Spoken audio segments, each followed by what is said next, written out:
இன்னைக்கு maths ma'am homework கொடுத்தாங்க, ஒன்றுமே பண்ணலை. எப்படி ஸ்கூல் போகிறது? இதுக்கு மேலேயும் பண்ணவும் முடியாது. அம்மா கிட்ட சொன்னால் திட்டுவாங்க. என்ன பண்ணலாம்? மீனம்மா, ஸ்கூல் கிளம்புனியா இல்லையா? ஐயோ, அம்மா வராங்க. என்ன பண்ணலாம்? ஐடியா. மீனம்மா, ஸ்கூலுக்கு டைம் ஆயிடுச்சுன்னு கிளம்பலையா? ஏன் குனிஞ்சிட்டு உட்காந்துருக்க? நிமிரு நிமிருன்னு சொல்கிறேன்ல. மீனம்மா, என்னாச்சு? ஏன் அழுகிற? என்ன சொல்லு. அம்மா, வயிறு வலிக்குது. காலையிலேருந்து ரொம்ப வயிறு வலிக்குதுமா. என்னால் தாங்கவே முடியல. அதான் உட்காந்து அழுதுகிட்டு இருக்கேன். அம்மா செஞ்சு தந்தா எதையும் திங்க மாட்டீங்க. கடையில் போய் பேக்கெட்டாக ஏதாச்சும் வாங்கி திங்க வேண்டியது. அப்புறம் வயிறு வலிக்குதுன்னு காலையில் அழ வேண்டியது. ஸ்கூல் போகாமல் இதே வேலையாக போச்சு. இரு, உனக்கு வரேன்.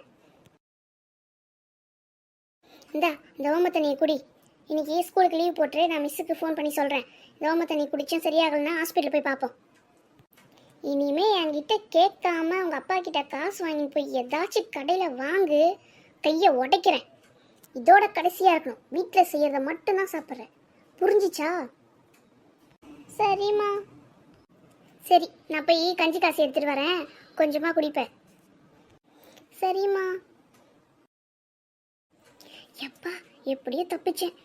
சீக்கிரமாக மேக்ஸ் ஹோம்ஒர்க்கை முடிக்க வேண்டியதான். நாளைக்கு மேக்ஸ் மேம் கிட்டேருந்து தப்பிச்சுக்கலாம். இல்லைன்னா அவ்வளோதான். இன்றைக்கி நம்ம ஸ்கூல் போயிருந்தோம். நம்ம செத்தோண்டா சாமி. எப்படியோ தப்பிச்சோம்.